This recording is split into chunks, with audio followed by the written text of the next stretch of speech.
Good afternoon, dear colleagues. I'm happy to welcome you at our discussion. Medevac and HEMS has an essential role in saving lives. I'm excited to see my colleagues both in the audience offline and connected online remotely. Greetings to all of you. Our discussion is intended to share international experience in Medevac, see it, discuss it, and ask relevant questions. It's an honor to introduce the moderator of our discussion, Anton Posavets, who is based in Slovenia. He will be facilitating the discussion. Anton is the head of the Emergency Training Center in Medevac, the board of direction member of ITLS International, and as far as I know, he is also a private pilot, so is performing medical evacuation himself, which is also important to us. Anton, you have the floor. Let us start the discussion. Good afternoon to Tomsk. You introduced me, you already introduced me, and I can say that it's a great honor for me to open as a moderator the next session of the third international conference, Sustainable Development of Remote Care, which will deal with topics about HEMS and Medevac. Please allow me to introduce another moderator of this session, Dr. Yuri Karbakov from Russia. Um, since we have to stay within the scheduled time frames, I will introduce every single speaker just before his lecture. I kindly ask all speakers to strictly adhere to the time available for their lecture. Each lecture is followed by 5 minutes of debate, which the lecturer will have opportunity to answer questions from the audience. I suggest that we start, and I will start with my lecture, Helicopter Medical Transport in the European Union, and an example of good and one deficient practice regarding the implementation of this service. As I already said before, I come from Slovenia. I'm a registered nurse, and I have some experience as a member of HEMS crew Slovenia for 6 years. I was part of that. And at the moment, I'm also heliport administrator at our university hospital. Okay, I would like to declare that I haven't any financial relationship to disclose. First, let's look at where HEMS is all about. It is a flight by helicopter where immediate and rapid transportation is essential by carrying medical team to the patient, or on the other side, transport critical patients from one hospital to more adequate hospital. Legislation of European Union treats HEMS missions as commercial flights. That is very important. I want to emphasize that I will talk in my lecture strictly about HEMS Medevac with rotor wings. So we won't debate about SAR missions or fixed wings, air transport of patients. We will meet this in other lectures. What are advantages and reasons for transporting a patient by helicopter by air? Such a rescue is certainly going faster. Even more difficult terrains are easier to access. Also to remote places. Whenever treating a patient in the field with a suspected head and spine injury, careful transport is required. Again, answer is a helicopter. HEMS could be a professional upgrade of the work of teams in the field. In mass accidents, a helicopter can be indispensable. To establish good HEMS, it is not enough just to have a helicopter and some kind of crew. There are many aspects we have to consider. We have to deal with questions like what helicopter we need to be compatible with all requirements. Crew have to be certified. Network of helicopter bases have to be determined. We can't disregard dispatch service and how to activate helicopter. HEMS need to be supervised. We talk about quality and safety control. Finally, we have also to think about funding this service. If you are going to do that through donations, you have to organize some kind of promotion of HEMS, so to run marketing. We can find many more questions connected with this problematic. All these questions require a team of different professionals covering different areas, aviation, healthcare, marketing, finance, to respond. Most of the requirements are summarized in European Commission Regulation 965 from 5 of October 2012, and especially subpart J speaks in particular about HEMS. About 2,750 helicopters are currently involved in HEMS operations around the world. Of course, mostly in the countries with a high level of healthcare and emergency medical system. I invited and hoped for a long time up to this conference that in this session we would also host an expert from one of the largest and most developed and experienced companies dealing with HEMS. Unfortunately, he escaped, if I can use that word, us to retirement and began a well-deserved holidays. So I will try to explain some things as much as possible. In the second part of my lecture, I would like to introduce you two different HEMS systems. The first, which works very well in Germany, and the second here in my country, Slovenia, which is not optimal, far away from this. As you can see, Slovenia is a very small country compared to Germany, but both states are members of European Union. So same legislation have to be obeyed in these countries. In Slovenia, we started helicopter rescue in the mountains quite early, in 1968. However, when we talk about HEMS, we are several years behind Germany. Of course, this is visible in several ways too. We will compare the number of helicopter emergency medical service bases, the number of helicopters, and finally the number of interventions by helicopter. We can immediately see that in Slovenia, the coverage of HEMS bases is not as it should be. It was only in 2016 that we established a second HEMS base. The ideal coverage we have to have aspect radius 15 up to 20 minutes would be with 4 HEMS bases. We can see that one base in Slovenia covers more than 10,000 square kilometers of territory, while in Germany, just over 4,000 square kilometers. Our carriers do not have appropriate air operator certificate. The staff is not properly certified. About certifications for staff, we'll talk in his lecture, my colleague Robert Sabol. The helicopters are not suitable according to the prescribed performances. While we in Slovenia have only approximately 30 interventions per 100,000 inhabitants population, in Germany, 156, much more. All data refer to 2019. The activation of the helicopter also takes place differently, which can be seen in the average activation times and average patient access times. These times are longer in Slovenia, of course.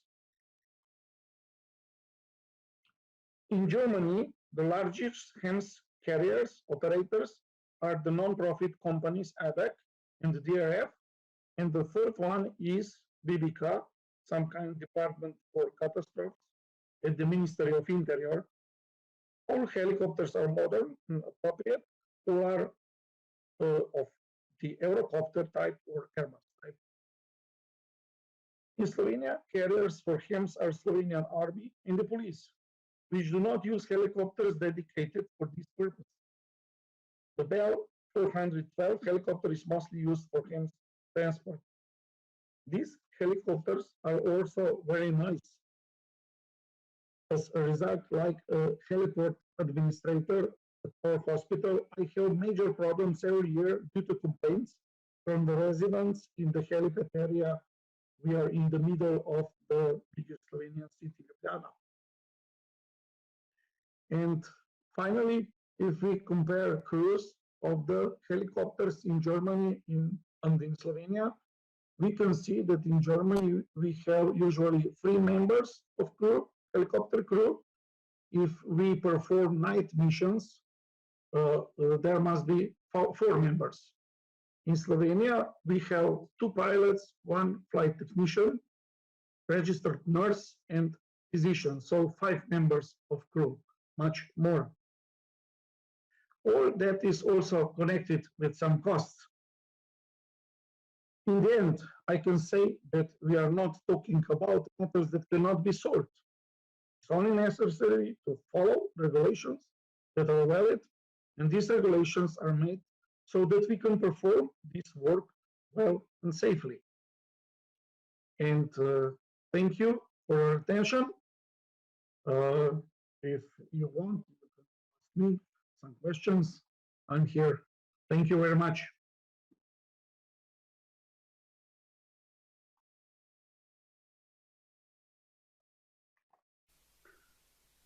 Thomas? Anton, thank you very much. Thank you for your presentation. Yes, I can hear you well. Thank you. At the moment, we have no questions in the chat. Do we have any questions from the auditorium?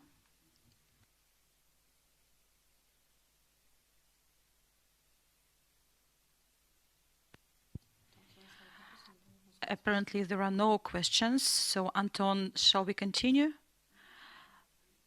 I speak Russian, and we have a simultaneous translation, and I hope that Anton can hear the translation. Anton, can you continue the discussion, please?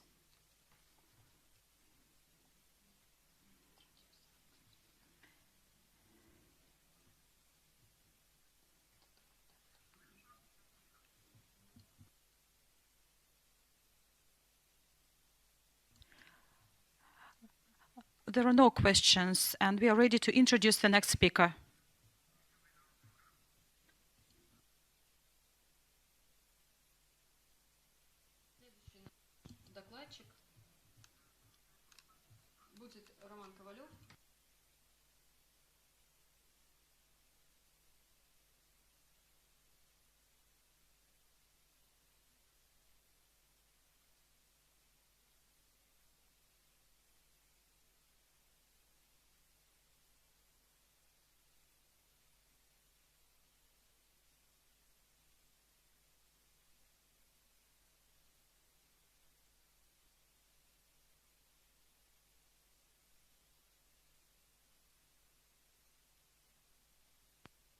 Thank you very much. Can you show my slides, please?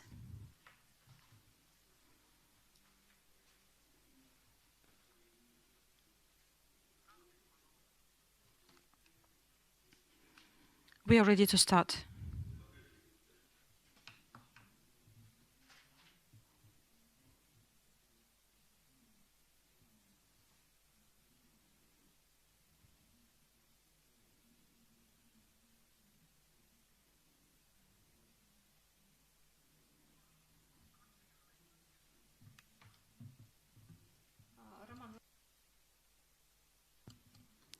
Dear participants of this conference, let me introduce myself. My name is Roman Kovalyov. I'm the head of a specialized search and rescue team in Arkhangelsk in Polyvany Rescue Service. The topic of my research is interaction between the Polyvany Rescue Service and the unique rescue technology and United Aircraft of Arkhangelsk. Arkhangelsk district has a large area. It can be compared to a large European country, and the vast territory is covered with the forest, as well as we also have a large sea coast.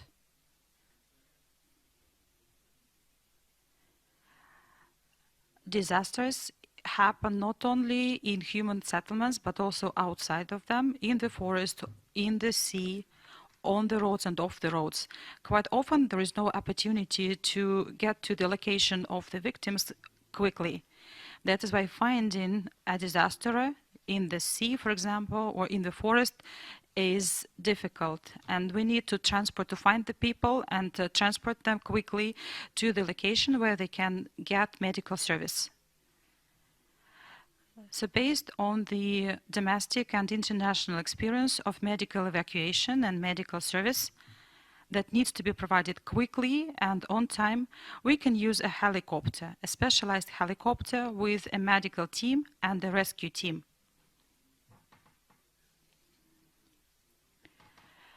During medical evacuation and the rescue mission, we sometimes do not have an opportunity to land a helicopter, and in that case we have to land the team without parachutes. We use special equipment to do this, and this requires certain skills that needs to be trained in the rescue team. In this slide, you will be able to see a part of the training program for the rescue team that was jointly organized for the rescue service and the United Aircraft of Arkhangelsk.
In the next video, I will show you evacuation of the victims.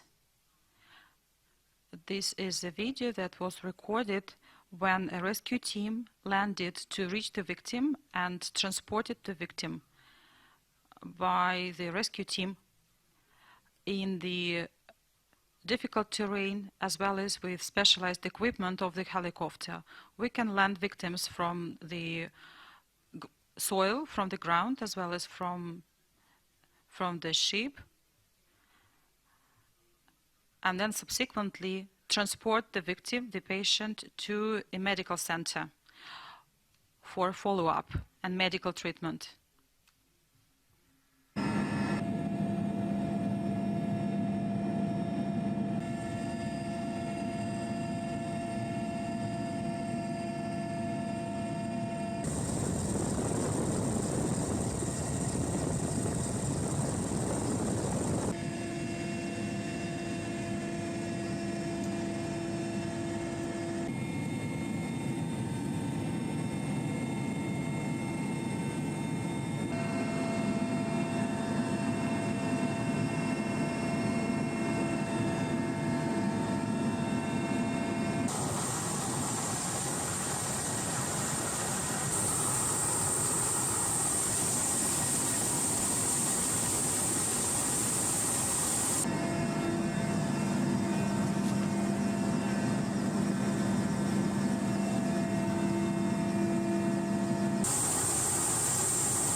During the rescue missions, we cooperate with the Century Aviation, medical services, transportation services, and medical services.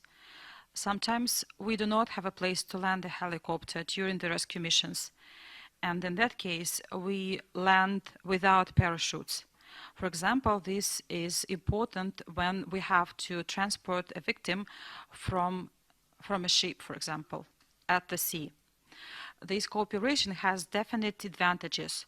First of all, it's the opportunity to help people in hard-to-reach areas, reduction of the time of help, first aid before the transportation to the helicopter, and the duration of the transportation of the victim to a medical hospital.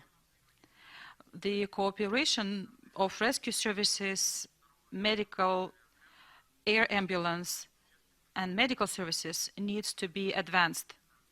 It needs to be updated. At the moment, there are certain problems. First of all, the legal basis, which is insufficient and does not cover the areas of cooperation of civil aviation and rescue services. Besides, we also lack equipment that is used during rescue missions. And in conclusion, I would like to demonstrate another video of another rescue mission by the Polivani Rescue Service.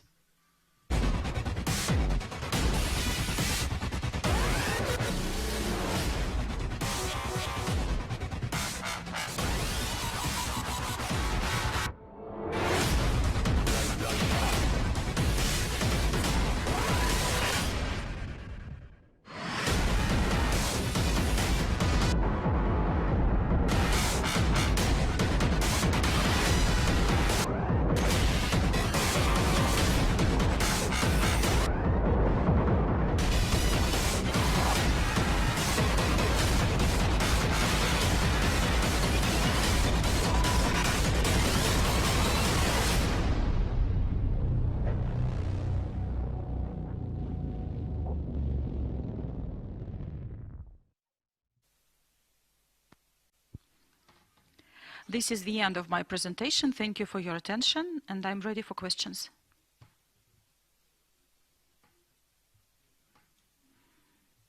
Dear colleagues, do you have any questions? Do we also have questions in the chat?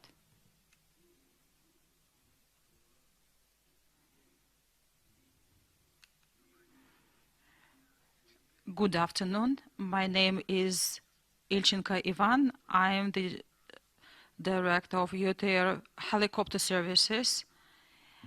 This topic is really important for me, and I have several questions to you. I understand the specific features of your work. I understand that it's different from what we do because we only serve medical institutions and we are not involved with rescue missions. But in terms of the use of aviation in your region, how many sites, bases do you have in your region and who finances and operates them? Bases are located in large settlements or middle-sized settlements. I cannot give you the exact number for the whole region. Inside the city, in Arkhangel city, we have, I think, 10 bases. In the region,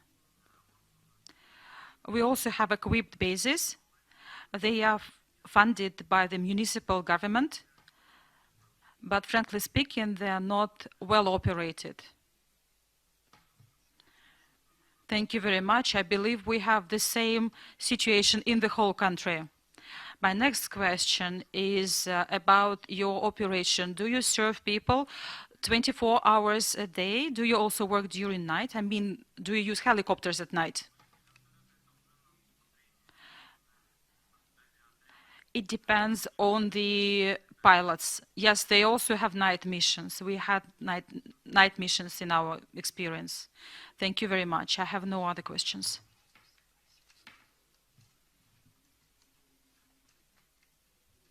Any other questions? I would like to thank Roman for a very impressive presentation. Your confidence, we understand how much work is required to achieve this level of confidence and the efficiency of cooperation with the pilot.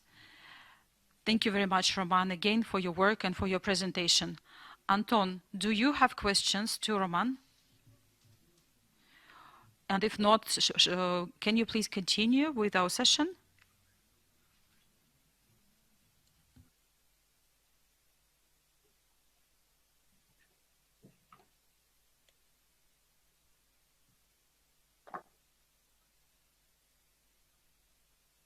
Sorry, Yulia, I didn't understand you. Could you repeat the question? Can you hear me? Continue with our session today. If you don't have questions, can you introduce the next speaker? If you have a question, could you please ask your question?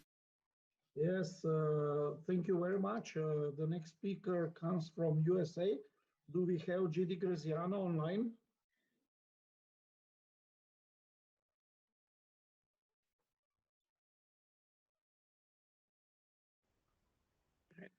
Hello, my name is JD Graziano. I'm from the US. I work at the University of Iowa. Today I'll be giving a talk on through accreditation comes standardization and the way to improve patient outcomes. First of all, the organizations that I'll be referencing in this talk, I have no conflicts of interest or no monetary connections with them. Please, Graziano, the microphone is yours. So first off, let's talk a little bit of history, because if we want to go forward, we do need to kind of look back a little bit about helicopter EMS. So several countries currently are adopting helicopter use for civilian populations. Back in the US anyway, Flight for Life became the first civilian HEMS or helicopter EMS operator in 1972. It came out of Denver, Colorado, which is a state in the Western Rockies in the US. The French began the rescue missions dating back all the way to 1959. For the first time, it was a rescued mountaineer whom suffered a heart attack at the highest resting point on Mont Blanc, which is the highest mountain in all of Europe, at 4,300 meters-ish. Well, why does this matter? Why is this important? Well, let's go forward to what we're experiencing now in the current times. So developing an infrastructure and interest is very important. If you want to develop or improve your infrastructure, your HEMS operation infrastructure, you need to look at what's going on around you. Malaysia and China, among others, have recently successfully started their own programs. But as the programs continue to be launched in emerging markets around the world, there are initial challenges that need to be overcome first before starting. Before you even put a helicopter at a base or an area that you think that could be beneficial to the people that live in that area, there's a few things. One, you have to have authorities or local governments that can help and aid, or companies in the infrastructure that can put that in place. Then you need to work on having your qualified personnel, whether it's the physicians or pre-hospital providers, people that can actually deliver the care. Then what you need to do is you need to inform the population that you exist and you're there. People need to know that you're available to them when they are sick. When you look at countries such as India, Brazil, or Mexico, and even Indonesia, these places are all developing very strong HEMS programs that you're going to see grow in the coming years.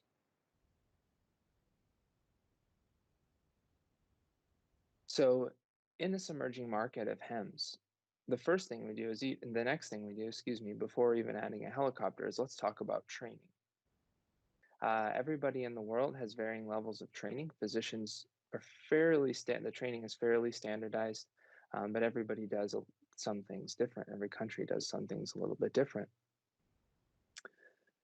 But what are we going to do differently in a helicopter than we would say in an ambulance? Or what should be the expectation of somebody that's coming in an air ambulance versus somebody that's coming to me to take care of me on a ground ambulance? Well, the training that is going to be provided should increase patient care capabilities, as well as patient care, and an increased safety for medical providers.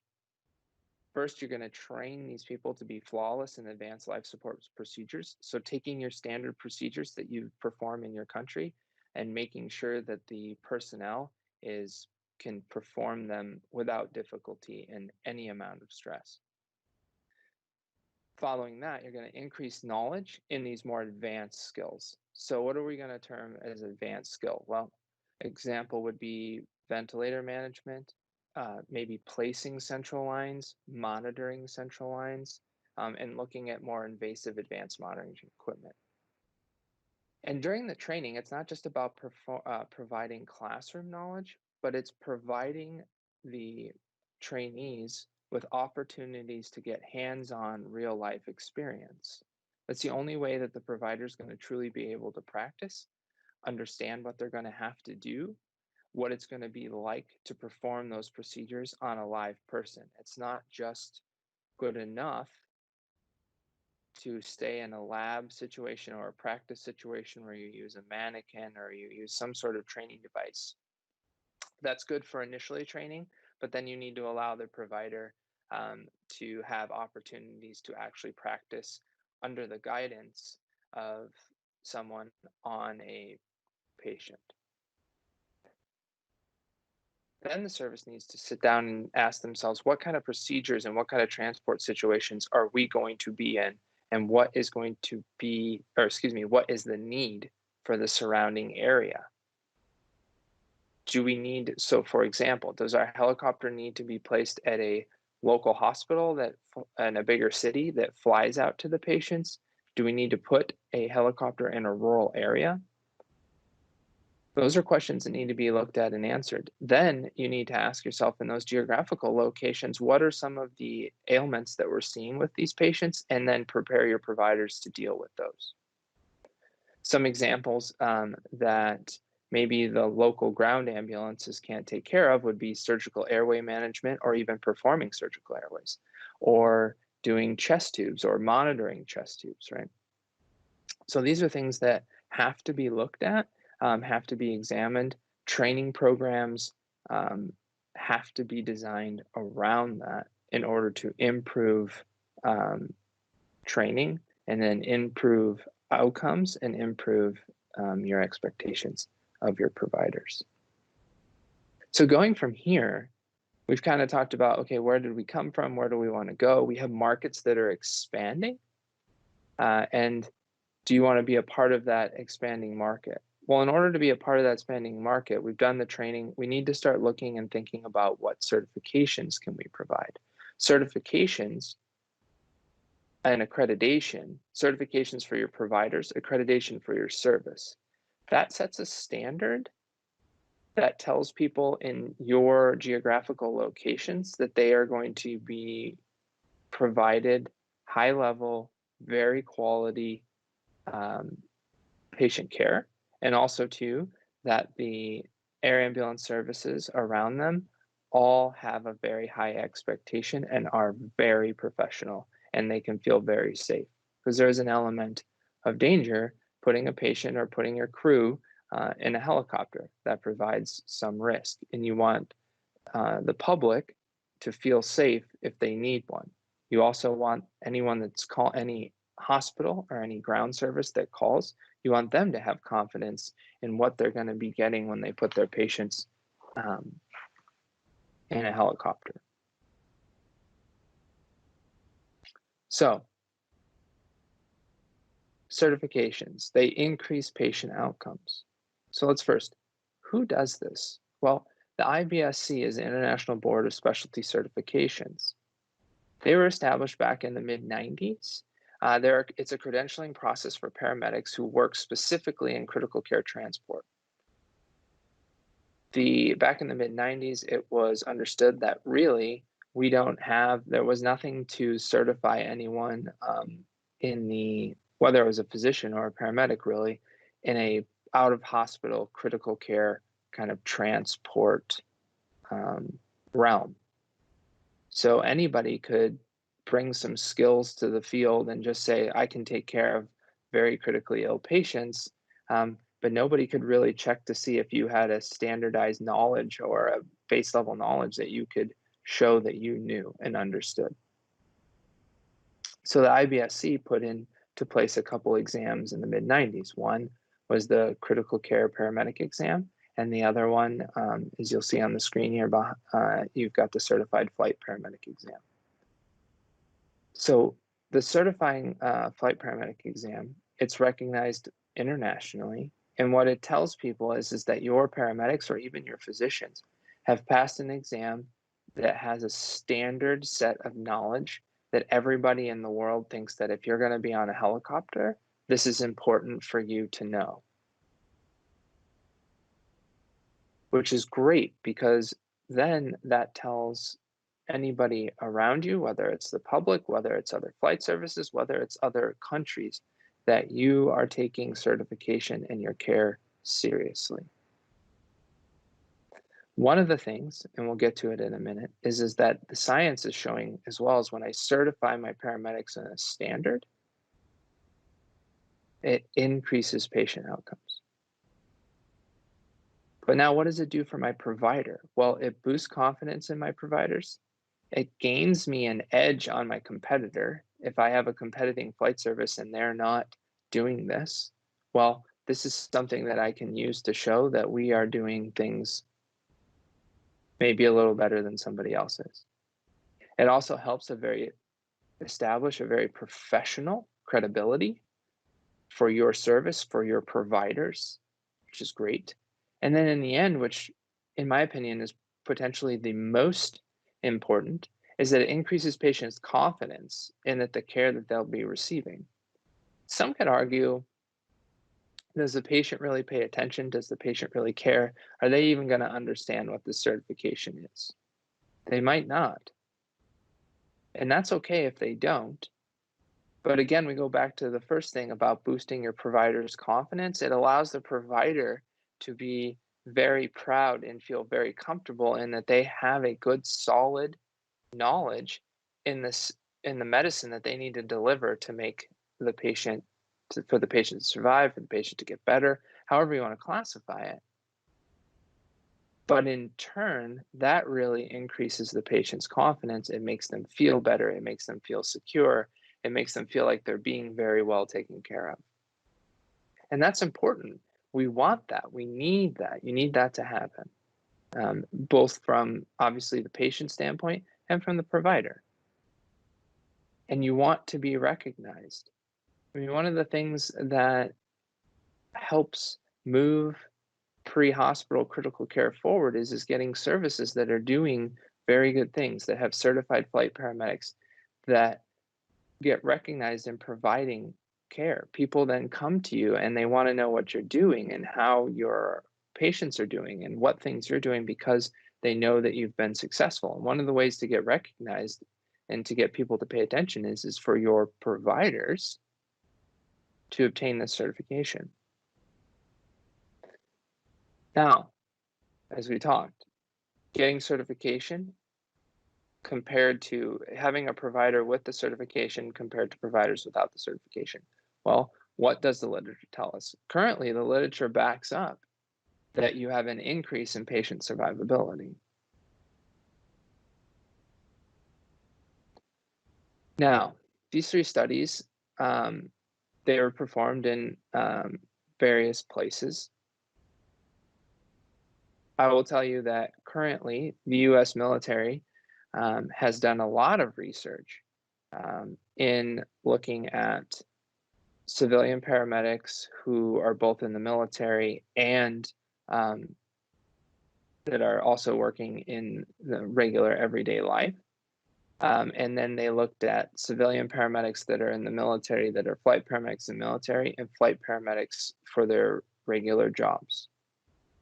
So let's go over some of these studies, because I think you're going to find this information pretty interesting and maybe enough to make you think about kind of what your own services are doing currently, or if you don't have a very robust helicopter service, maybe it's time to start thinking about adding one or looking at what are you going to do and how are you going to do it. And then if you are going to do it, do we need to increase our medical infrastructure, medical provider infrastructure, provide some more training? Because even though we may have some physicians, do those physicians have enough experience outside of the hospital to be able to provide strong care? Or do your paramedics, whom have been in an ambulance and never worked with, or have limited, not never worked with, but have limited experience with providing care, a higher level of care than outside of what they do in the ambulance, maybe some of this literature will help convince that we need to put effort into training, we need to put funding into training, and you need to get the community and you need to get the infrastructure built, and it's important to go to people that can help develop these things that you need to work with.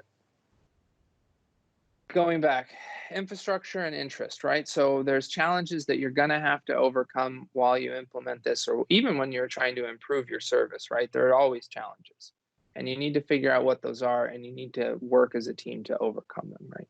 How do we get support for our service? And really, honestly, whether you have a service that exists or whether you are thinking about starting one or need to put one or expand, you really, really, really have to figure out who in those areas that you need support from, because that is going to be the first key in the development or the continued development of your program. Next, you need to look for qualified personnel. If we have personnel that are capable, then how do we get them qualified, right? So certification, more training. Do we bring people from the outside to train? Because maybe there's some people that have the expertise in that training and you don't have that within your service to provide. And those people that bring training from the outside often can help you achieve or help your personnel achieve that flight certification. So that's very strong. Now, the next thing is it's kind of a buzz statement, but a needs-based assessment. So if I'm going to expand my HEMS program, then I need to look around me and go, what is it that we need? Is there a need for my helicopter over here? Is there a need for my helicopter over there? And if so, then the next thing is what do I need my personnel to be able to provide? Okay. Then we're looking at increasing training, increasing expectations, right? So we talked about training for flawless advanced life support procedures, continuing to increase the knowledge in more advanced skills. Now, one thing to look at in experiences, helicopters are not used as often, obviously, as ambulances. So in order to keep your crews sharp, especially with performing higher level procedures, there needs to be a lot of ongoing training. And within that ongoing training, we're going to increase their knowledge. We're going to maybe add some more advanced skills. And the advanced skills should be outside of something that your regular, if I dial for emergency services, that it's above and beyond what I'm going to get if I have someone come to my home. Okay. So really something to look for. What we talked about. So certification, with certification comes improved patient outcomes, improved confidence in your providers, right? Also, too, it establishes a professional credibility among the industry and among your peers. And if they're not doing it, if a service is not doing it, then it gains you an edge over them. Somebody may want to use your service because they know they're receiving highly trained, professional, strong patient advocates. And some people, if they think about that kind of stuff, that's what they want. And if your patients that request you aren't thinking about that, the hospitals that use you or the ambulance services that call for you should be thinking about that, because that's who and what they should be using.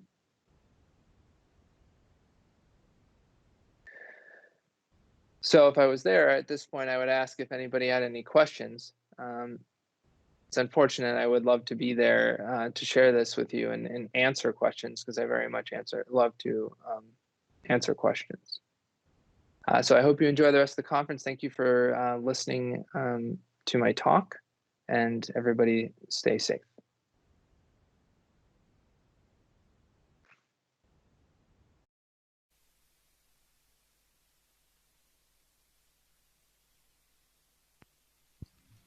Thank you very much for the presentation. That was a video recording. So if you have any questions, please send your questions to the organizing committee and we will pass them to the speaker.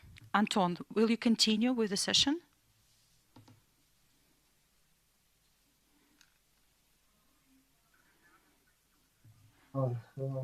Lecture, just like my colleague Robert, one of the following lectures said, quality staff training and certification is not cost but a good investment. This saying best describes the importance of education, especially when it comes to medicine and rescuing people. Thank you, Mr. Graziano. And now I would like to announce next lecture. Successful examples and practical approaches of international SOS in Russia.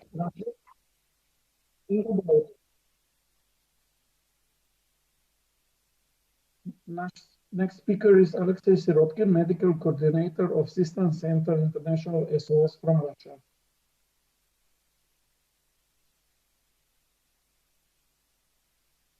Alexei, you can start. Thank you. Good afternoon, dear colleagues.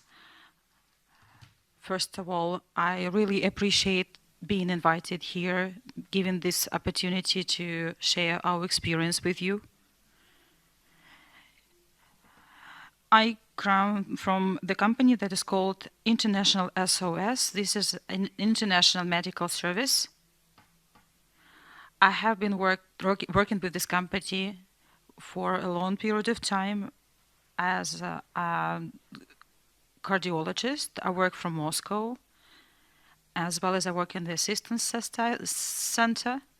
I have a list of duties, but during this presentation here, together with my colleagues, we will talk about the medical assistance to the medical evacuation, starting with the first call until its successful completion.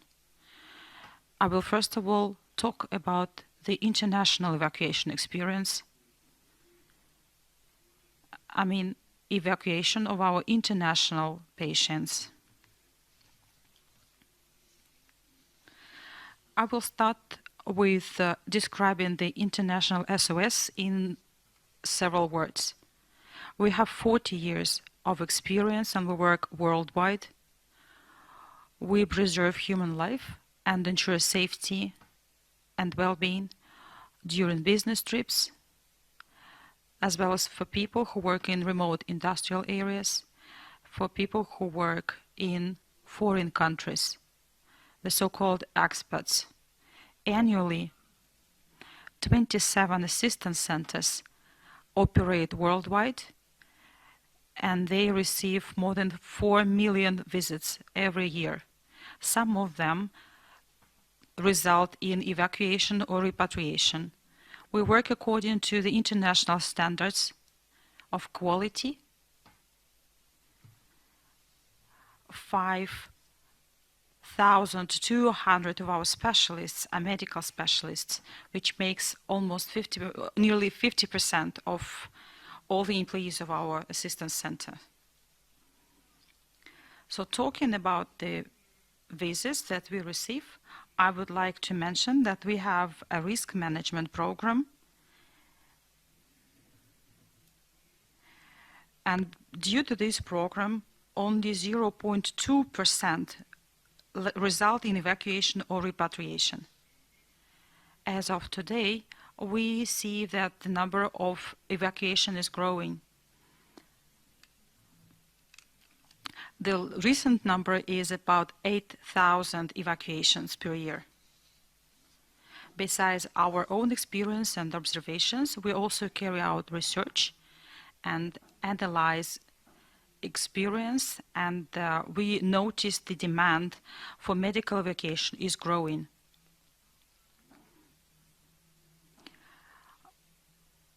%28 mentioned that the possibility to evacuate employees is important, and it is a problem that needs to be solved to ensure the safety and well-being. 31% said that the borders that are closed is the main problem for the growing number of medical evacuation. But the most important reason is, of course, the COVID-19 pandemic. International medical evacuation is a very complex process.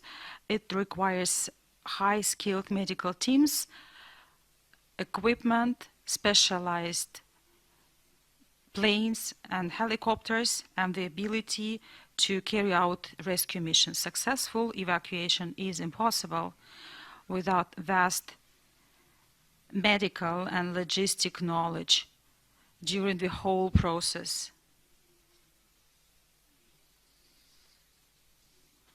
The specific requirements, of course, are different and depend on the location of a particular patient, on the medical situation, the state, duration of the mission, destination of evacuation, as well as various permissions and authorizations in different countries. The cost of evacuation is also very important. It has been already mentioned that evacuation is very costly, and the cost depends on the price of each element of evacuation. Of course, the priority here is timely medical service, including evacuation. So based on our vast experience, international practice, and analysis, today I would like to share with you several aspects of successful medical evacuation that can be used as, let's say, an instruction. So here you can see them on this slide. Let me begin with the planning some unforeseen situation. Planning is very important. First of all, which it means updated plans for action. This is a key component of any training.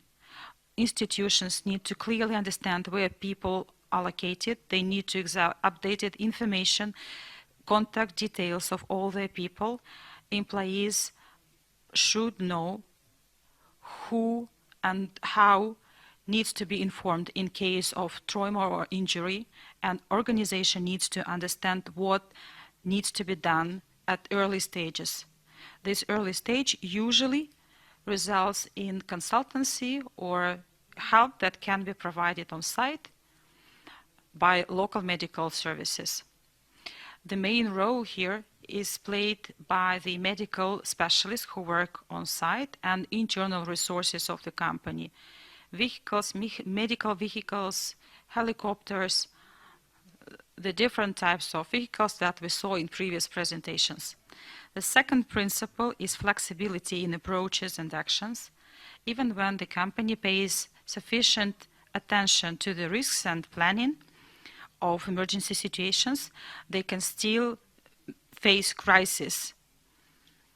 Sometimes we face situations that could be foreseen only partially. We really understand the importance of this principle and this approach. This is what we do every day. And the next principle is well-managed and smooth internal and external communication. It's really important that employees understand what is going on and what is to be expected. And it's all based on smooth communication. External communication is very important in international evacuation, because very often we have to communicate with governments, regulating authorities of different countries, several countries at the same time. Another principle that was also mentioned today during the conference is the duty of the employers to take care of the health and well-being of the employees, which is called the duty of care. So these are the critically important principles that will evolve in the future. It is very important that the companies understand their duties and have strategies to protect their employees and their business. And the lack of such practice can result in great damage and risk for the company, for their reputation, as well as for their financial situation. And the ability of repatriation and evacuation is growing because the demand for it is growing. Here is some recent example. I will show you some cases that demonstrate those principles in action. We have recently coordinated evacuation of 4 different people who had who were critically ill because of the COVID-19 situation. The patients required support and they had to use artificial lung ventilation. We had to evacuate them to Paris from the Indian Ocean. And in order to meet all the expectations, we had to coordinate work of different medical services in France, as well as governmental authorities, medical services rescue team. Besides, it was critically important that we also ensure medical support on the ground in case of transit landing. Because all 4 patients were critically in, the plane also was equipped with gas analyzers for blood, ultrasound devices, extracorporeal membrane oxygenation devices, as well as additional artificial lung ventilation devices. We had altogether more than 9.5 thousand kilograms of oxygen. That was a unique situation when simultaneously we evacuated 4 patients in a very difficult situation. We are proud that we contributed to this safe and successful evacuation. Another recent case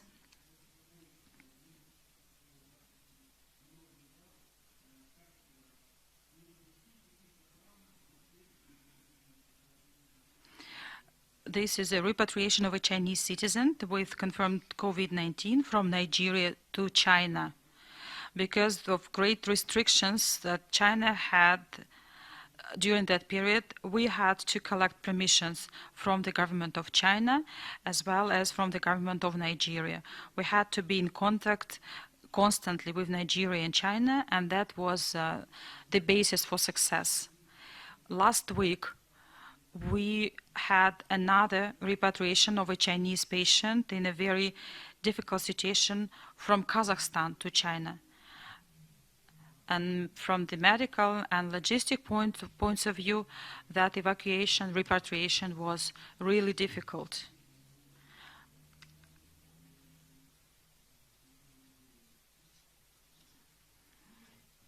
Another example is from our Russian experience.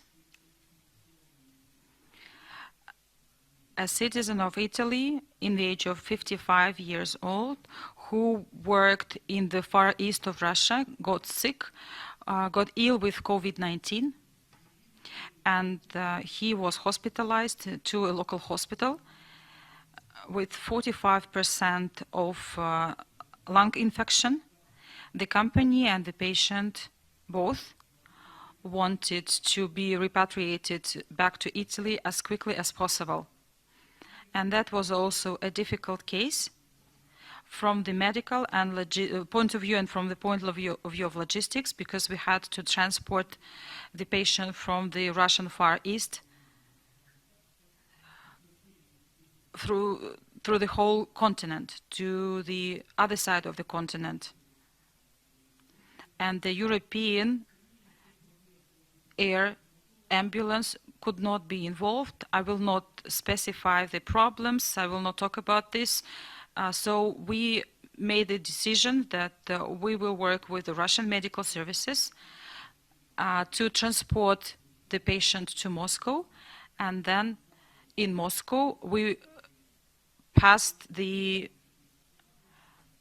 patient to a European service, the so-called win-to-win transport. So we also had to use an ambulance car vehicle in order to transport person to the local hospital. Then we used the plane to transport him to Moscow, and then passed the patient to the European air ambulance. Because we could not hospitalize the patient in his native city, he was landed in Rome, and then he was hospitalized in Rome with successful result. He felt better, and I would like to specify this type of transportation. First of all, here we deal with an infection that is dangerous for people around, and on plane, a patient is isolated in a special chamber. We need to mention here that the patient, we do not have access to the patient during the evacuation because of the infection and because of this type of equipment. And the patient also has to deal with this isolated space, limited space. So the patient needs to understand what happens to him, and he has to understand from the very beginning of the transportation that the patient will have to spend several hours in a limited space. We had an experience when the patient refused from evacuation during onboarding. So it is really important that the patient understands all the specificities of this type of transportation. Besides, such patients they need intubation and sedation. And quite often, this is another factor that needs to be explained to the patients because they don't like it. It is really important that the patients understand the difficulties associated with transportation.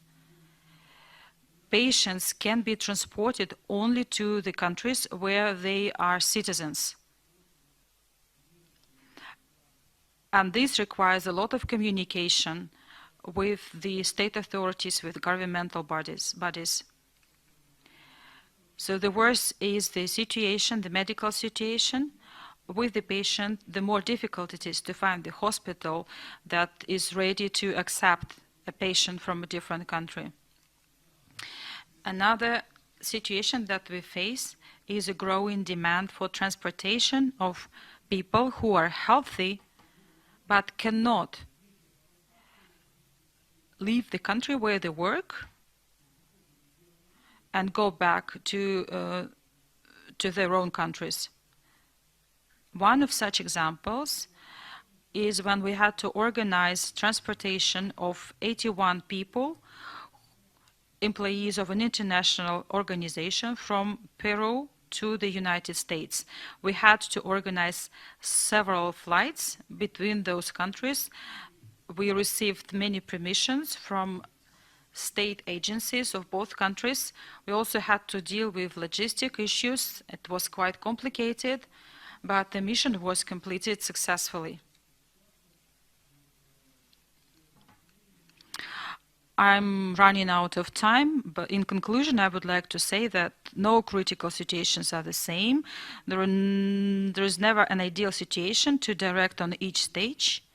Nevertheless, we and the organizations should know the clear principles that underlie good practice.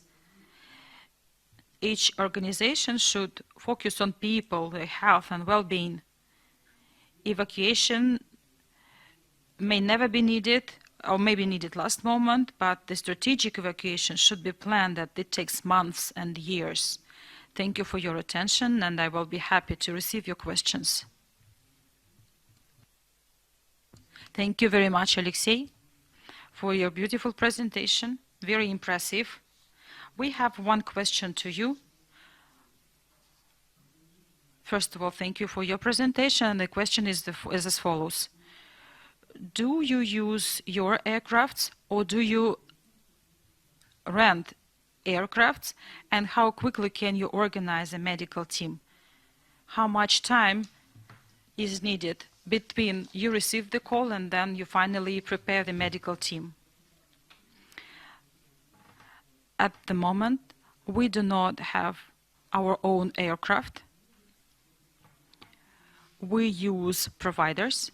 We have several providers. First of all, those are European providers. We also have several providers in Asia. We use them for South Asia in particular. Such providers, we have years of experience with them,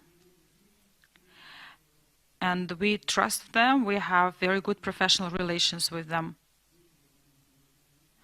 We also have providers in the Russian Federation. We also use their services for a long time. There are some specific features in operating with different companies. You know probably that foreign companies, HEMS companies, cannot operate at the territory of the Russian Federation. For medical services, we can use only Russian providers.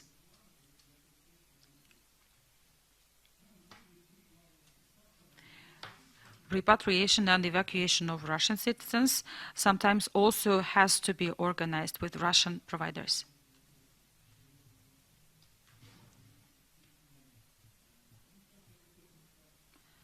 As for the time, of course the time depends first of all on the availability of a plane.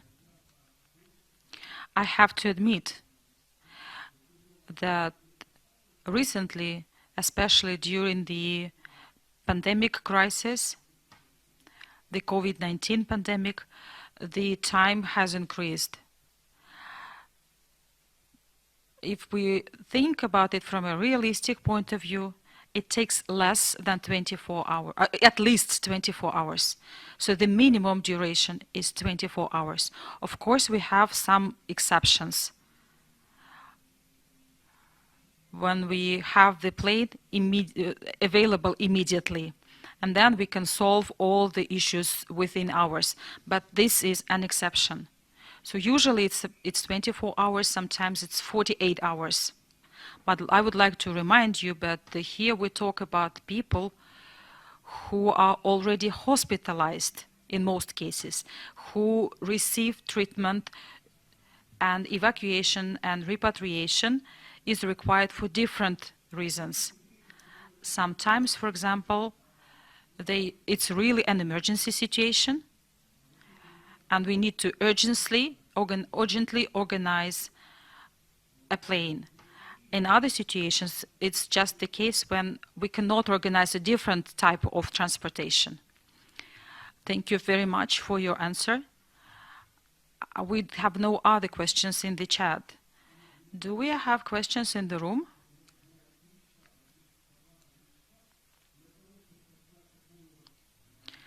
If there are no questions, I would like to give the microphone to Anton. Yes, we have 3 minutes more, and I would like to ask something. Mr. Sirotkin, just imagine how complex is work you have been telling us about. And I would like to ask you, how did patients tolerate such long transports in isolation chamber? We talk about COVID-19. Are they awake during such transport? You have already said something about this. You have even mentioned rejection by some patients. How it was with others who were so transported? Thank you for your answer.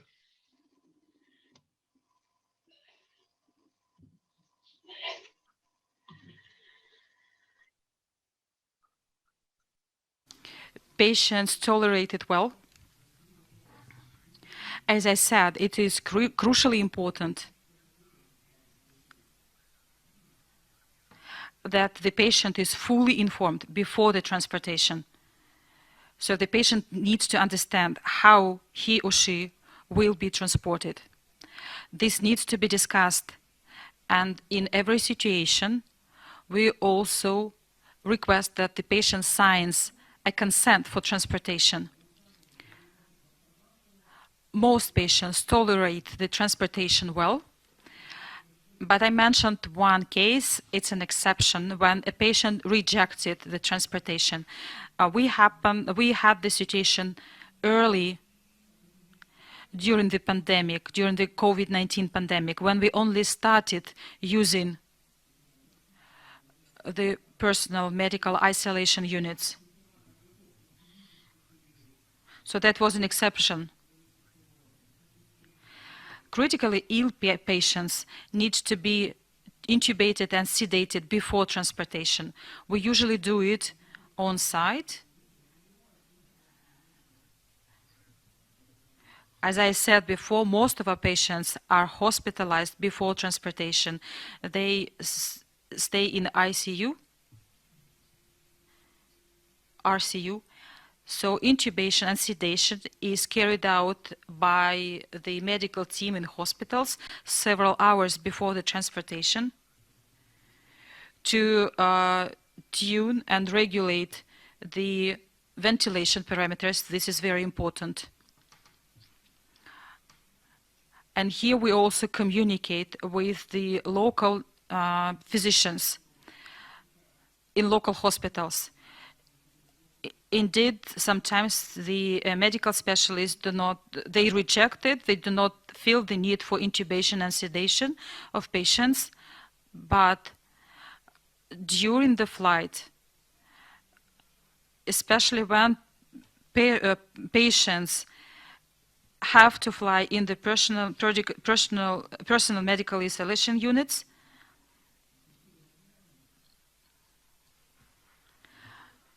and also because of the threat of infection that we also have with COVID-19 patients, we have to intubate and sedate them.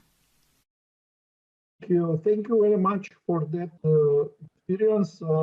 Appreciate that. Now we have go to the next lecture. Our next speaker is Robert Sabor. Robert is registered nurse. He has a license for technical crew member for HEMS. He is also an ITLS instructor. He comes from Ljubljana, Slovenia.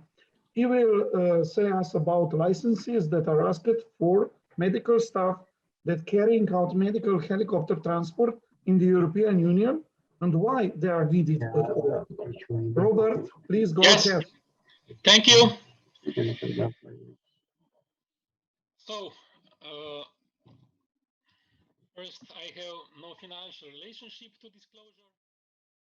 And now, in the European Union, we have an agency which name is EASA, who take care about if the operators follow all the prescribed regulations. And then every country has its own national CAA, who must take care that each country fulfill these rules which is prescribed. Who can perform HEMS? Actually, everybody who follow the EASA regulative 965/212, then who have educated staff, and everybody who have aircrafts rebuilt according to the EN 13718 standard. Why we speak about the education? What is the working principle? It's very simple. The main issue is that safety is important, so we want safety first. In the air, there is 9 stressors who permanently are present to the whole crew and also to the patient. And according to these stressors, when we educate our staff, we speak how to fight against this stressor or how to recognize when a patient or crew member is under stress. Legal position of the crew. Pilot and HEMS team crew member are aeronautical crew. Medical doctor is actually passenger. If we make some fun, he actually needs a boarding pass required, but he's still a crew member of rescue helicopter. HEMS is, of course, teamwork. I will show you one of the certificates. So HEMS team crew member must have a valid certificate, and all must be present also at CRM course, that's crew resource management course. We must be careful about the certificates that they are valid. All team crew members must recertified as requires, and it is very okay that training is in the familiar language. Basic demands for working HEMS. Every member of a HEMS crew should fulfill all necessary requirements and always be fit to fly and take care to have enough rested sleep. Avoid the fatigue. Fatigue is reason number 1 to the fatal accident. So, what is CRM course? CRM course is the course that we should take every year. Initial course, it lasts 2 days, then every year 1 day. Mandatory context of CRM education is communication, emergency procedures, teamwork, speaking about stress, fatigue, decision making, reporting, and briefing. It is very important that we know that in the air, in the crew, we are all part of the same helicopter. And that's what we speak on this CRM course. Here is one example. If we want to find the determined landing spot, sometimes could be a gap between our communication. In the air, more is less, and we must know how to communicate. General task of HEMS team crew member is he has focus to airspace monitoring, especially if the pilot has to devote his attention to other activities. So HEMS team crew member have a lot of missions, observation, radio, navigation, tactical radio, reporting of deviation, and so on. Additional tasks during flight: support the pilot in command in terrestrial navigation, then communicate with dispatch center, support the commander when operating the navigational device and airspace observation. Then also support the pilot in command to find the landing site, support the pilot in command to reading the instruments, warning and caution lights, reading the checklist, normal and emergency if necessary, procedures, refueling the helicopter when the rotor is turning, we call that hot refueling, and instructing the passengers. HEMS team crew member always enter the helicopter the last and disembark the first. So HEMS team crew member also taking care about the medical equipment. He's responsible for medical equipment and loading, unloading the patient, supervise the passengers, especially the relatives of the patient, and monitor the standard operation procedures and rules like using seat belts and etc. HEMS team crew member inform the pilot in command about the health status of the patient in case that this could affect the intended flight or destination. Maybe could be change destination to some other hospital. Support of the flying crew in case of rescue and evacuation.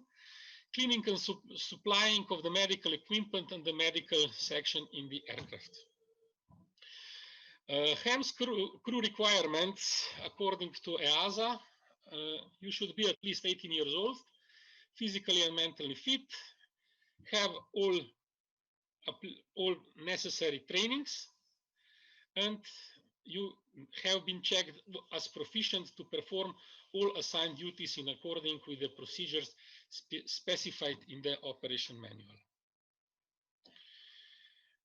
Before assigning to duties technical crew member who are self-employed and or working on a freelance or part-time basis, the operator should verify that all applicable requirements of this support are compliant with taking into account all services rendered by the technical crew member to other operators to determine in particular the total numbers of aircraft types and variants operated, the applicable flight and duty time limitations and the rest requirement.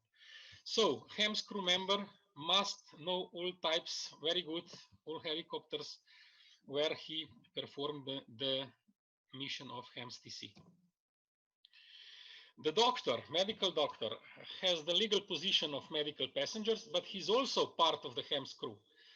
His task is supporting the crew as required, following the instructions of pilot in command and HEMS TC, medical responsibility and leadership of the mission site, patient medical supply, medical documentation, and refill of medical equipment.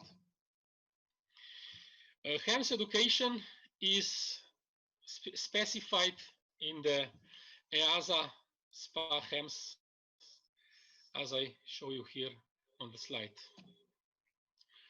HEMS working principle: responsible aeronautical person is the pilot in command. Everybody has to follow his instructions. During turning rotor, the HEMS team crew member has to support the pilot in command. HEMS is teamwork. Crew members, pilot, team crew member, and medical passenger opinion counts. Everybody should feel well and safe on board and during mission. If not, please communicate. This is very important to make a decision making which will be proper. This is trained at CRM course, Crew Resource Management course.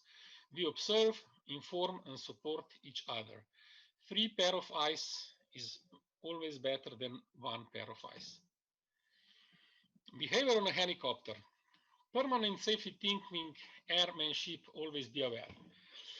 Before, unfasten belt if you must make some interventions on the patient, request to the pilot or inform him. During flight, be concentrated on work, observe airspace, check procedures. Crew is representing the company to the public, hospital staff, and other organizations such as ground rescue, fire brigade, police, press, and etc. Security at the scene. Before landing, it should be communicated and organized that landing site is secured. As long as the rotor is turning, the HEMS TC is outside securing the helicopter. His position is usually outside the rotor area or very close to the helicopter, and he have eye contact with pilot in command. After shutdown, the helicopter is secured by the pilot. One very important information, open oxygen before takeoff, because if something is happened, helicopter is still on the ground, evacuation is possible and firefighting is much more effective like in the air. So if you have any question, please proceed.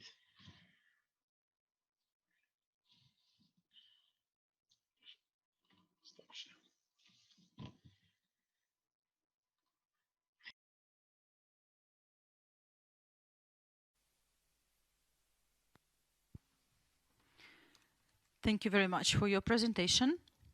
It's a very interesting experience. Thank you. You indeed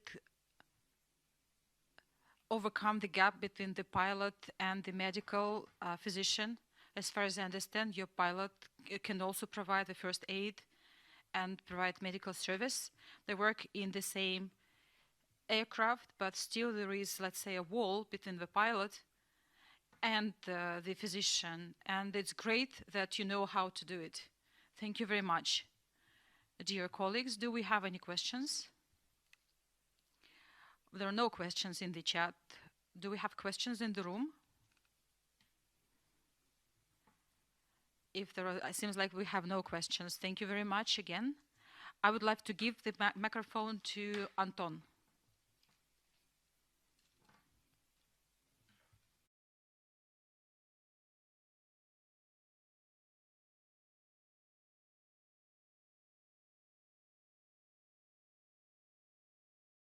I will say again, we have a few minutes, so I would like to give question to my colleague Robert.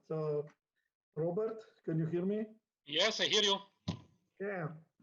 How would you describe these trainings? I mean, CRM and TCM courses you talked about. Are they complex? Maybe even fun? How did you experience them? Please, in few words, you can explain us. Very good questions. CRM course, one part is like some kind of team building. It is sometimes we have some fun missions. And of course, yes, training is very complex. And the other part of the training for HEMS team crew member, it is very intense training, because the training for HEMS TC, it lasts for 2 weeks or maximum 20 days. And the training for medical passenger is 2 to maximum 3 days. In the CRM course, we do a different exercise, where on the beginning the instructor prove how essential is teamwork. And when you realize that with very good teamwork, with very good communication, you achieve the goal much more simple, then you know what is the essence of CRM course. And all crew, pilot, doctors, HEMS TC are present on the same CRM course.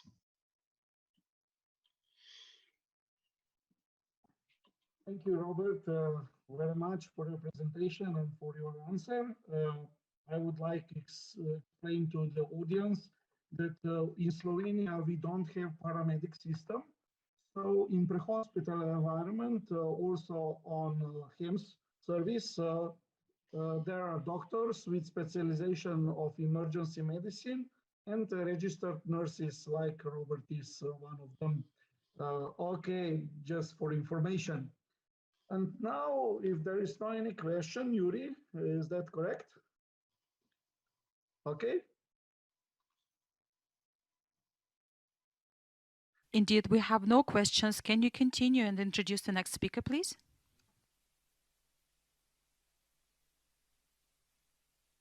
lecture. Authors are Victor Bulanov and Andrei Panevin.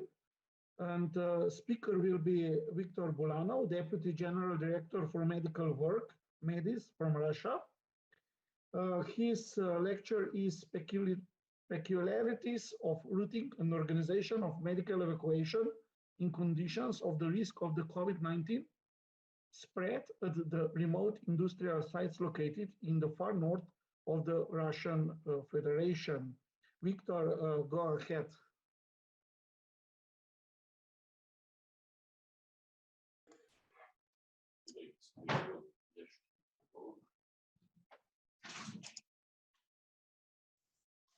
Добрый день, уважаемые коллеги.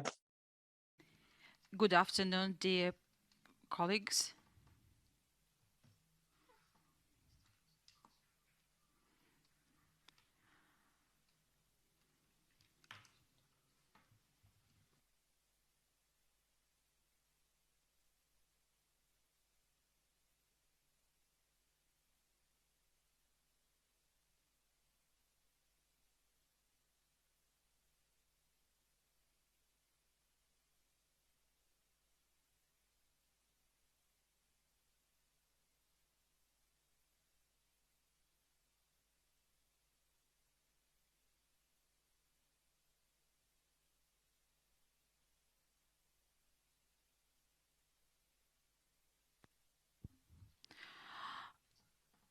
I need some assistance, technical assistance with the slides. We can hear and see you very well. We can also see your presentation.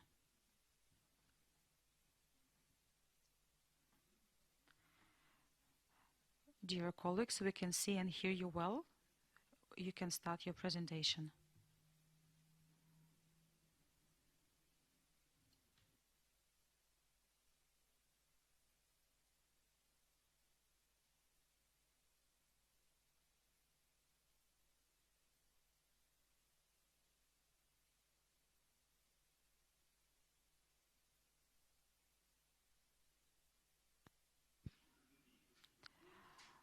We can see your presentation on screen. We can see you as well. Can you please start your presentation? Well, thank you very much, dear colleagues. Good afternoon again. Me and my colleague, we come from Myanmar, and here we would like to summarize the experience from 2020 from Emergency and Rescue Services. We come from the Institute of Risk Management and for Medical Work and the Emergency and Medical Disasters and Hospital. And we will talk in particular about the organization of medical evacuation in the conditions of the COVID-19 spread. We come from the Nenetsky Autonomous District, and it has several particularities which differentiates it from other regions in Russia and from European countries as well. We have approximately 45,000 people with only 2 cities, Naryan-Mar, and we also have a large settlement. 25% of the population live in villages. If we compare different regions and different countries of similar features, our neighbor is the Komi Republic, has 8 times higher density of population. Sweden has 80 times higher density of population. In our territory, we have the basin where there are many carbon deposits.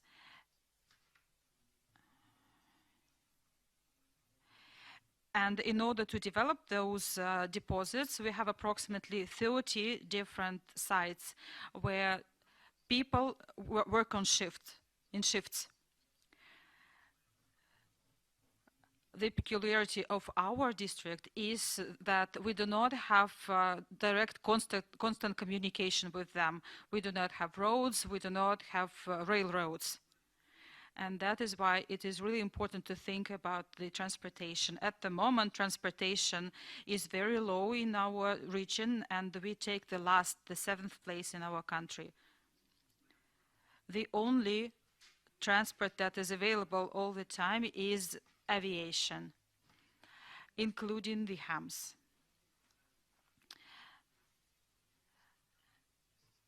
Medicine is organized in two services. The first one comes from the government. We have a large hospital, which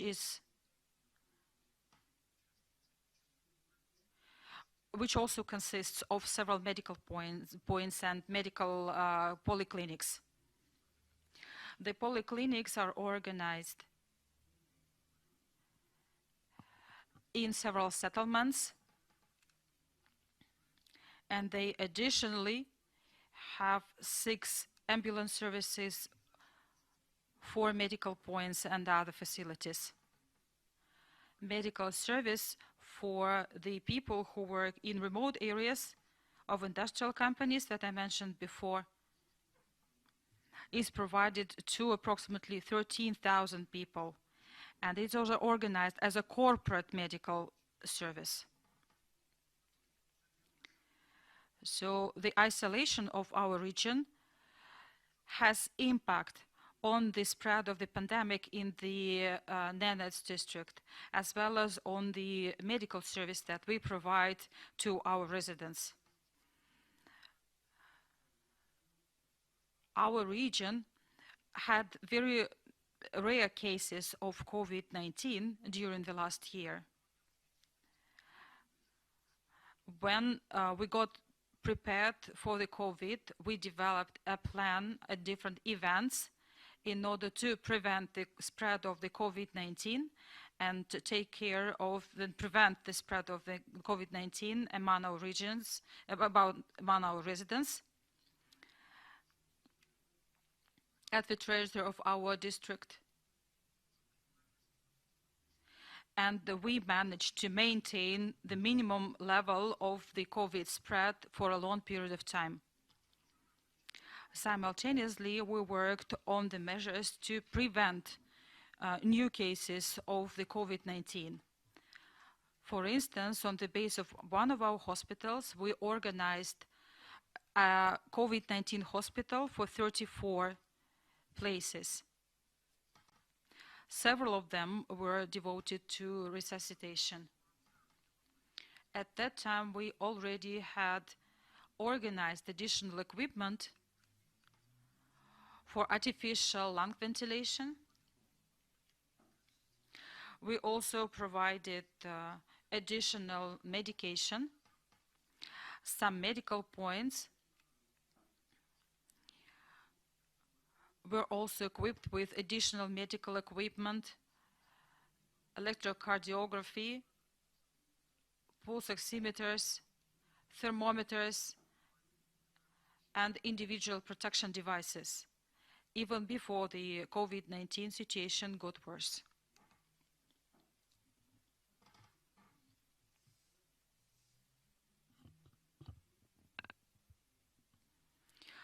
Unfortunately, we cannot see the slides. You do not see the slides? We can see you and we can hear you, but we do not see the slides. When we only started organizing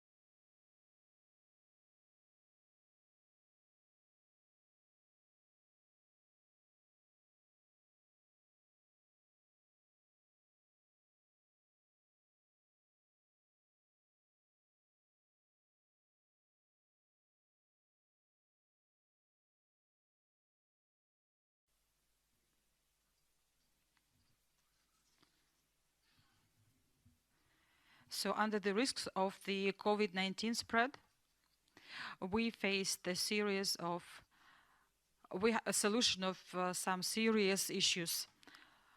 So, for instance, we lacked relevant information about the pandemic.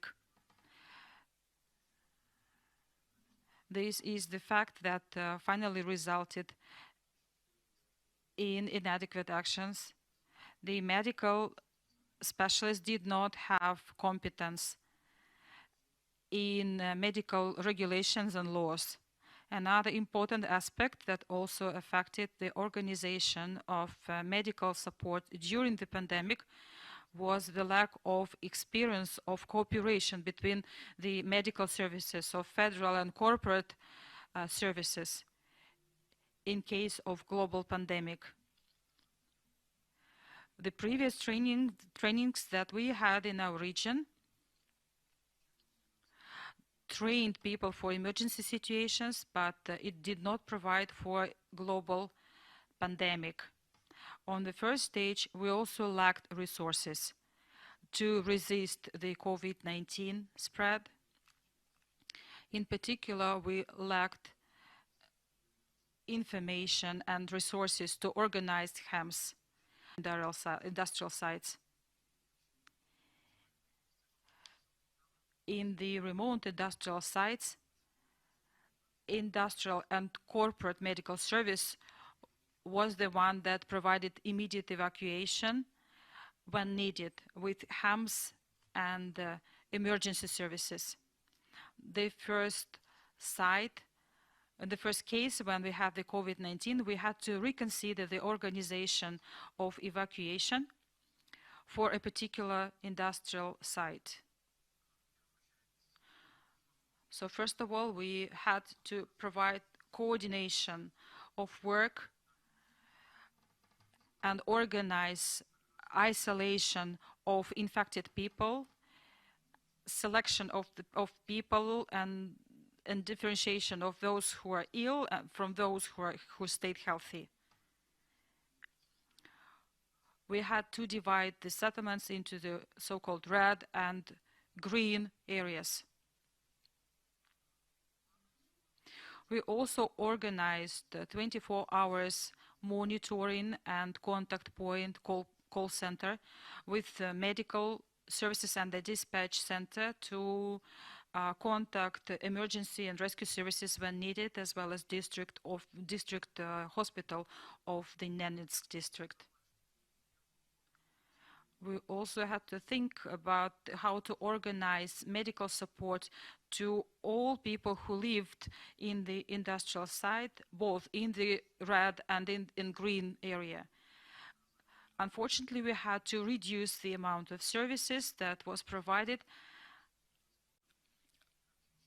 that were provided on a regular basis.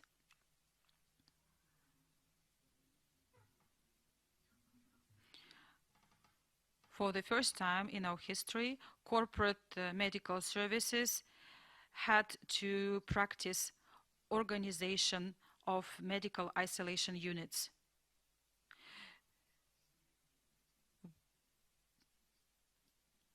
During the COVID-19 pandemic, we also tested contacts with hospitals who managed infected patients, sent samples for laboratory analysis,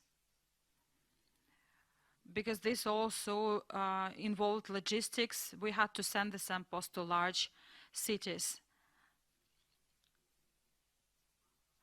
An important aspect was organization of the safety of medical workers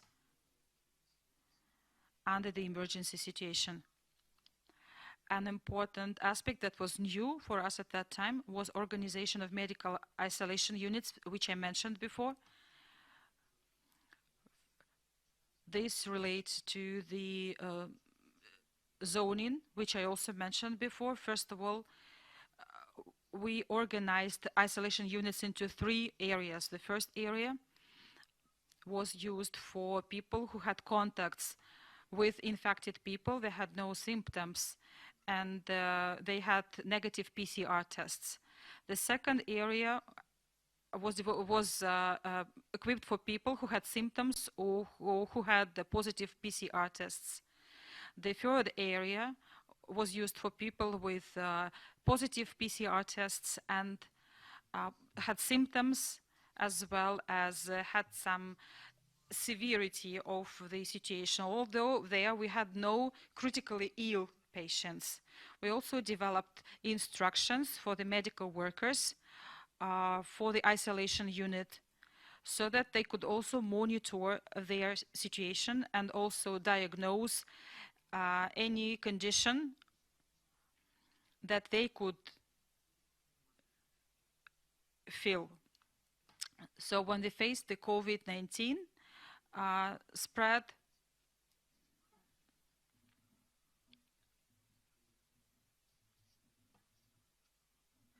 we organized our work on a very high level, but this required that we do not only provide a medical service to our patients, we also had to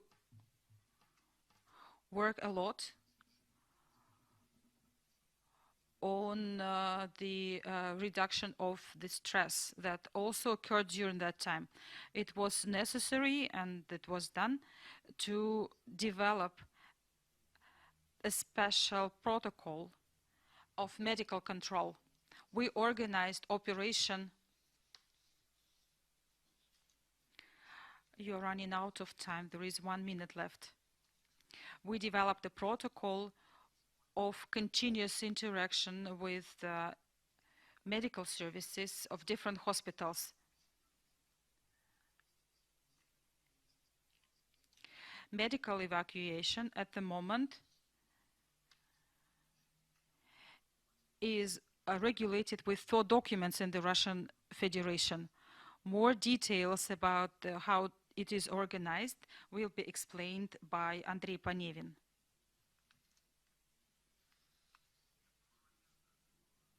Yes, hello everybody. It's sad that you cannot see the slides, because part of my presentation should really be read from the screen.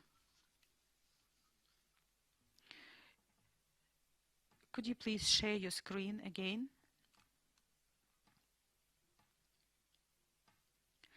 Zoom provides for the demonstration of your screen.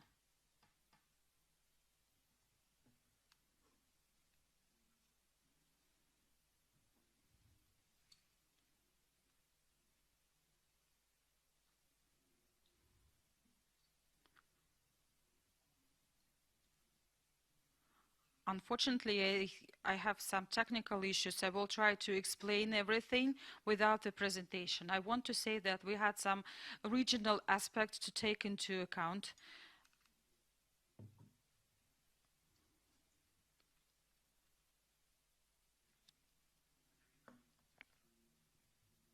Can you see me?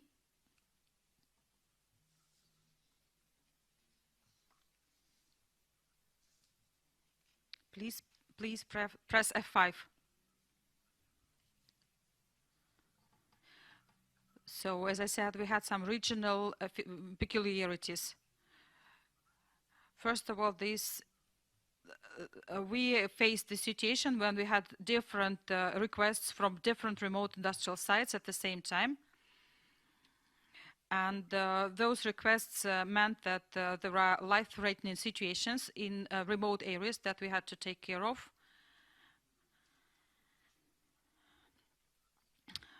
And they included not only the COVID-19, but also traumas and injuries. And I would like to say that our health system provided for additional beds in hospitals for the residents of the Nenetsk district. As already said by my co-author, we still lacked available medical places in hospitals for our patients. So we had to evacuate some patients because of that. So the limitations of the HEMS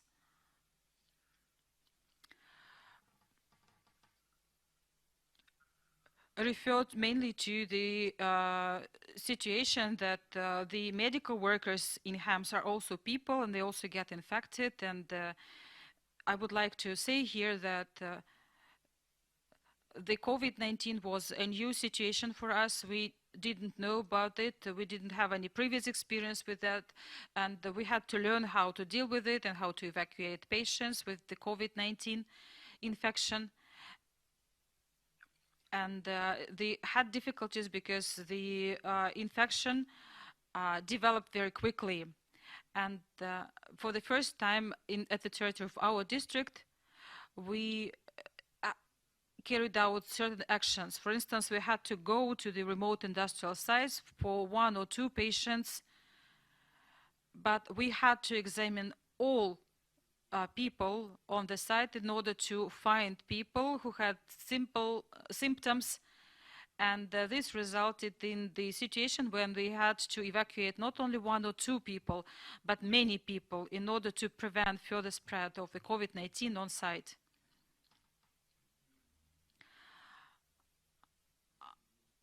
I would like to demonstrate here the dynamics. Usually we have 250 evacuations, and during the pandemic, of course, this number has grown. During the last year,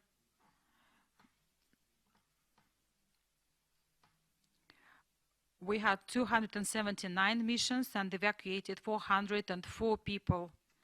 During the previous period, we usually evacuated about 300 and 350 people.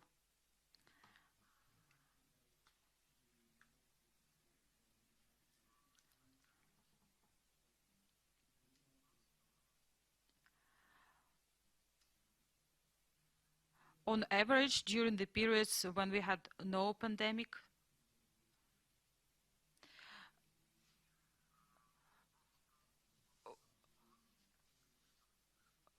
we had the most number of missions during July. During the last year, we had more than 40 missions in July.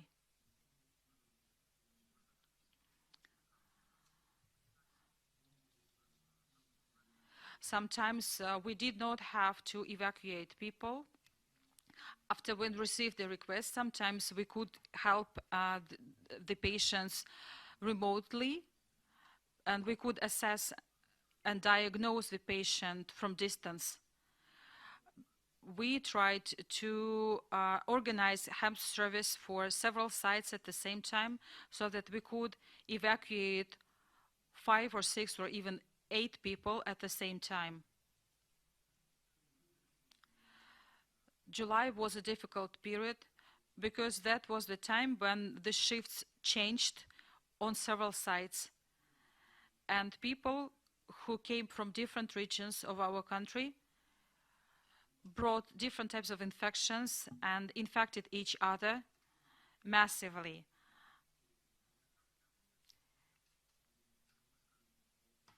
Air ambulance is a very costly service, and corporate medicine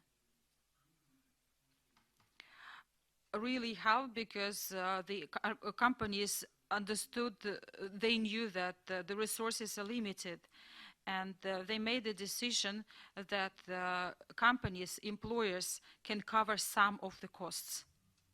For example, we had several missions that were funded by the companies. They organized medical support to the employees. Medical teams would come to the sites and then evacuate people to neighboring districts, neighboring regions.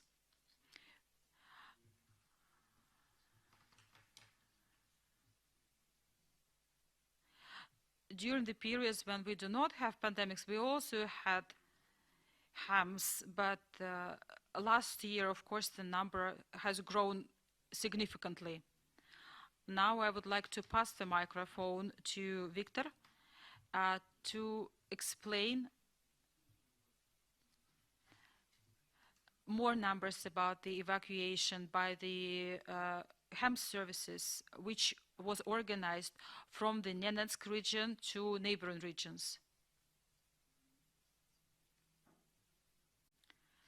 I would like to add that the logistic questions were really quickly resolved because of the coordinated activity between the regions. For instance, we could evacuate patients. Here on this map, you can see the scheme of organization of medical support during the COVID-19 pandemic. So you can see here that an alternative way to evacuate people who required hospitalization was to send such to transport such patients to a different region of the Russian Federation by on-ground vehicle. This transportation took 2 stages. We either used HEMS, but sometimes because of climatic difficulties, because of the weather, or because we had no available planes and helicopters, we sometimes could use on-ground vehicles to transport people to neighboring regions. Thank you very much, dear colleagues, but I have to interrupt your presentation because of the time limits. Thank you very much, Victor and Andrei.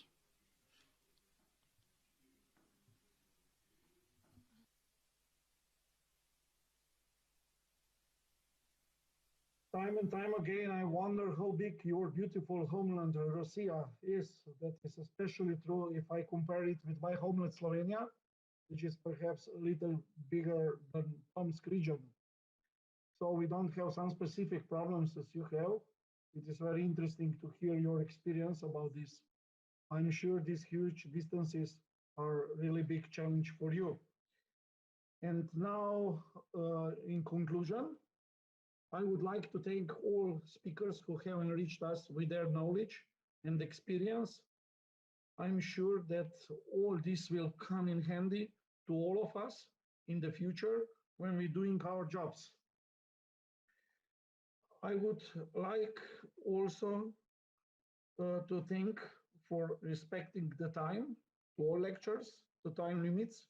It was a privilege to moderate this session. I would like to apologize for some technical problems at the start of this session. Sorry you couldn't see me. I assure you that you missed nothing special. At the end, now I would like to give the floor to Mr. Yuri Kardakov to close this session. Yuri, go ahead.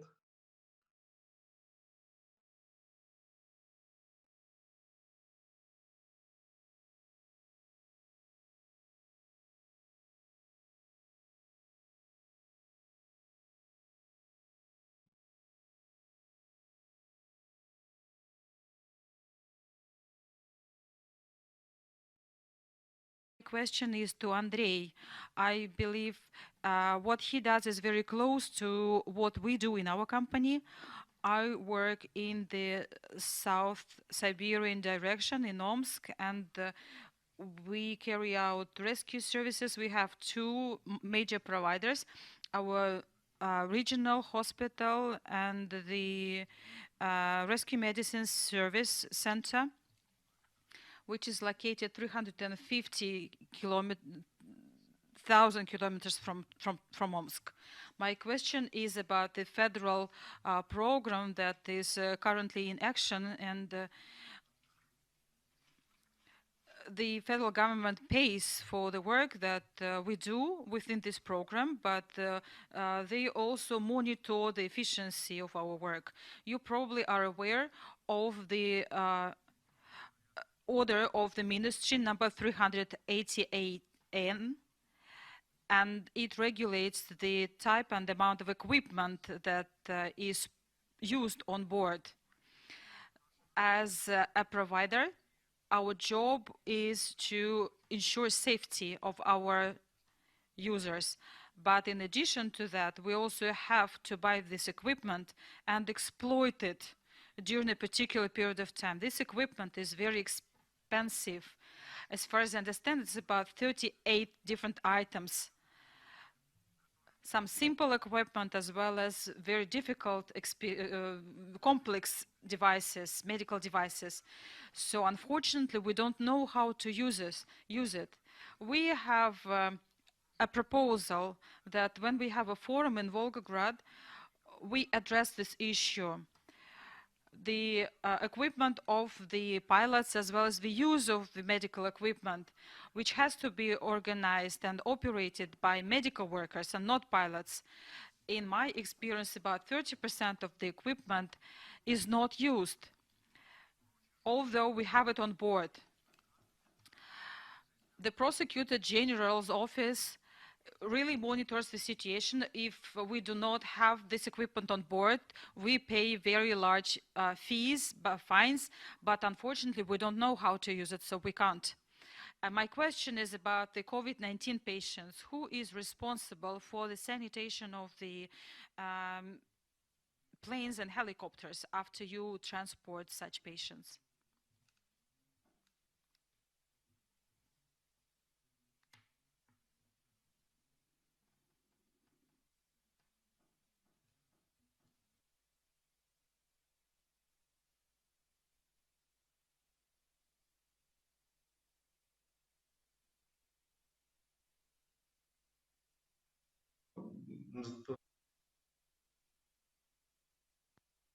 As far as I understand, this question is for me, right? Yes, you're absolutely correct.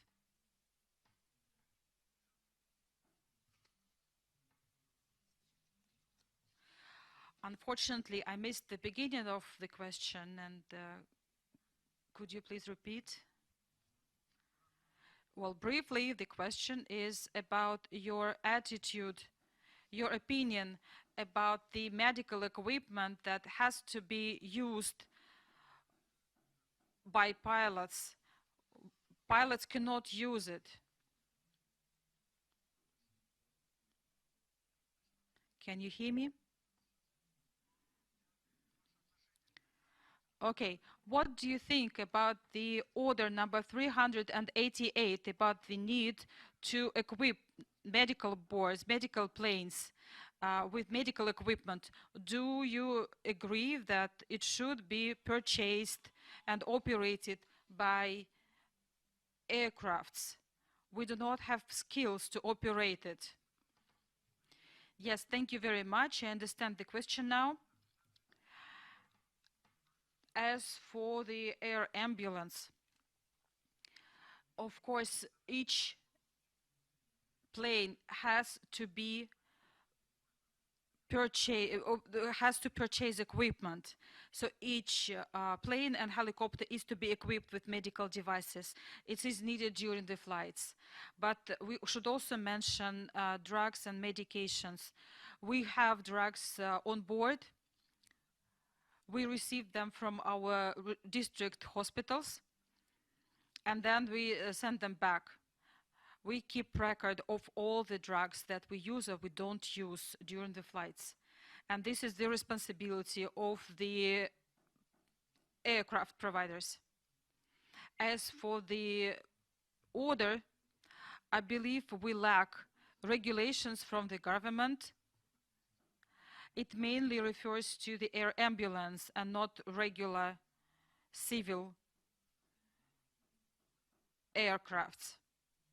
I believe here we need additional regulations by the government.